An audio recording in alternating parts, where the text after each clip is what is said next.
Time for another book tag.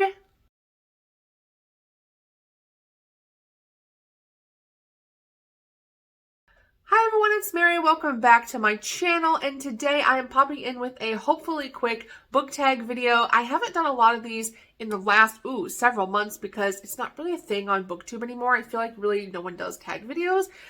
They pop up at different times of the year, but that's not really like a popular thing here on BookTube anymore.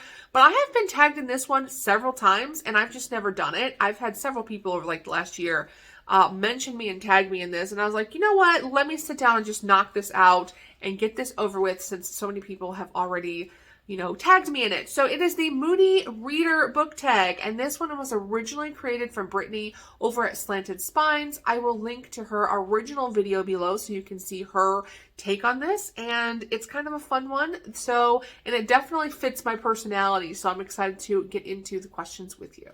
The very first question is, do you consider yourself a mood reader? And yes, I 100% consider myself a mood reader. I will very often get in moods for certain types of books, and so that's what I'll read. So you guys notice, for example, last year I was in like this super long mafia, bad boy, cartel kick. But every once in a while I'd be like, oh, I want something lighter, and I would switch out to a few other books. But I'm definitely a mood reader.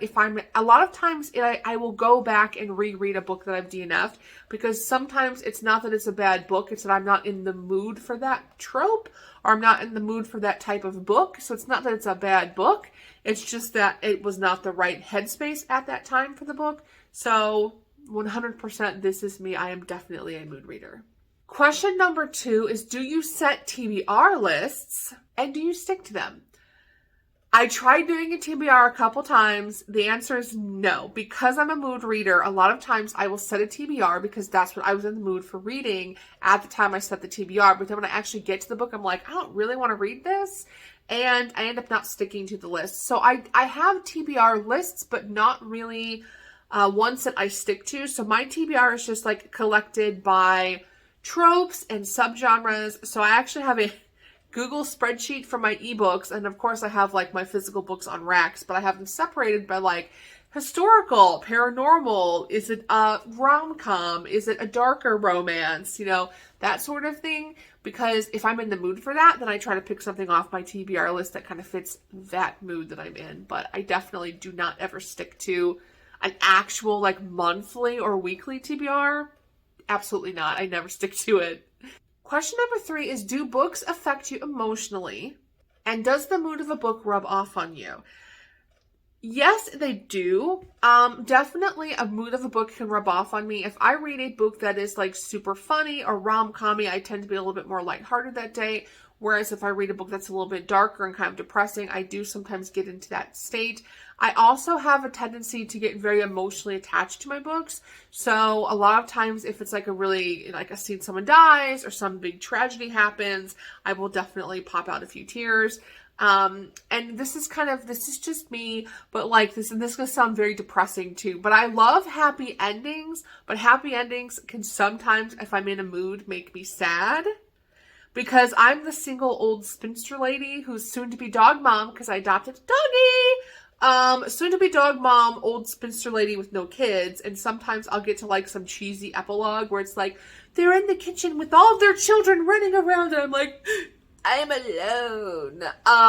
So sometimes that rubs off on me, but I will definitely get emotionally connected to books and cry if the need calls for it.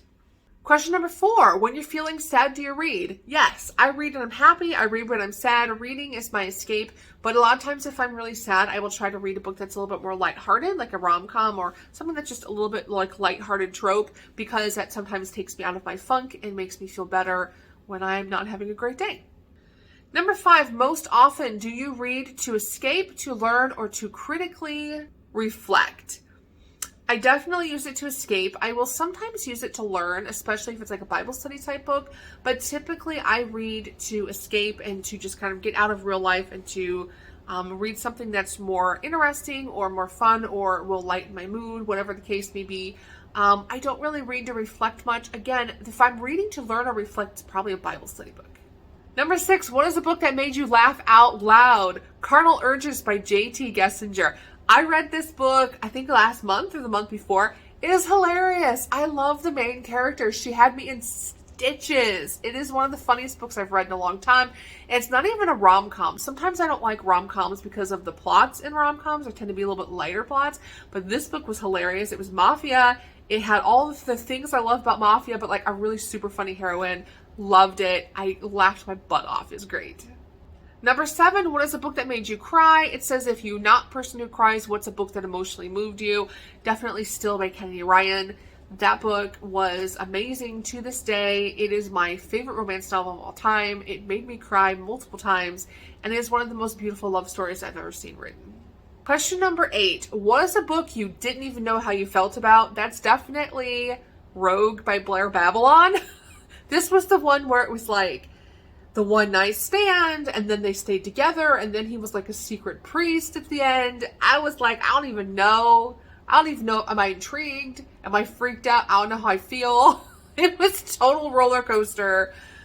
Yeah, I don't even know. Go back and watch my video for this. I'll link it up here when I talk about this book. It was a wild ride, and I truly, to this day, I'm like, I don't even know what I read. I have no idea what I read. Question number 9. Are you more likely to read on a sunny day or a cloudy day? I read on all days. I don't care if it's sunny or cloudy or what, but if it's sunny, I'm probably outside doing something, especially if it's sunny and warm. But I will sit on my porch and read. Like, I am an equal opportunity reader. I don't care. I will read in all kinds of weather.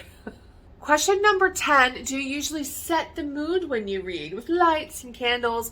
Absolutely not. I read wherever, whenever. I take my phone app with me. I take my Kindle. I will put a book in my purse, whatever. I don't need to be in the mood to read. I don't need to have a setting. I just read.